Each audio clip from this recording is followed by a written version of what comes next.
What is going on, guys? Today I'm going to share with you how you can grow your own green onions in the comfort of your own home. There's two ways to grow them, in water or in soil. So I'm going to share with you both methods. They're very simple, very easy. It takes almost no effort. So let's get to it. So step one, of course, is to buy yourself a pack of green onions from the store. Now, you want to make sure you buy the one with the roots still intact. There are some cases where you can see them like this. Now, I don't recommend buying these if you're trying to grow some at home.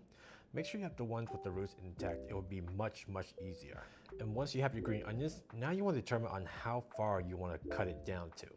Now, depending on if you're growing in water or in soil, that will determine the height of your cut, especially the type of container you're using for growing them in water, because if you cut it too short, you don't want it to be submerged into the water, which could drown it and then it would probably just die.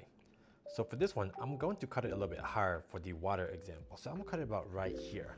This way I can leave a good chunk for it to stand up in the cup that I'll be using. And for the one growing in soil, because it's in soil, you can actually just make sure that like this part here is deeper than the soil. So you actually cut it much lower, but for the sake of this video, I'm just cut it about right here too.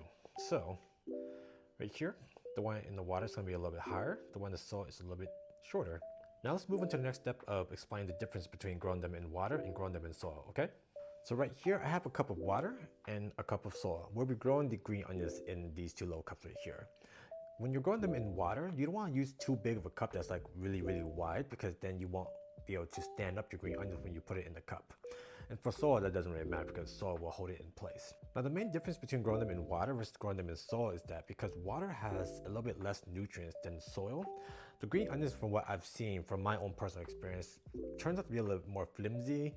The coloration is not as dark, but it does grow a lot faster than growing them in soil. The ones growing them in soil, though, it does come out to be very, I would say very thick. They're very solid and they're not very flimsy at all. And the coloration is also like a very dark green, so you can pick and choose which one you prefer, very fast, so that way you can harvest a little bit more, or a little bit better quality, I would say. But either way works just fine. There's no wrong options here, it all depends on what you prefer and what is easier for you, Growing them in soil, you just water them every couple of days. Growing them in water, you just gotta make sure you change the water every couple of days. So now you just take the one that you take a little bit longer and just put it into the cup. For the one in soil, you just take this and just put it right in there. Cover the soil around it a little bit. Get yourself a water bottle. I got some holes at the top of it, and go ahead and water it a little bit. Just keep it moist. And the last step, of course, is to put it next to a window so that way it can grow. It's that easy. I'm gonna put a link of a video of where I tested like a 7-day results of growing green onions in water versus soil, so that way you can see the results as well in the description below, and that way it can help you determine a little bit on which one you want to try. Hopefully you guys find this video useful in growing your own green onions at home, and as always, take it easy.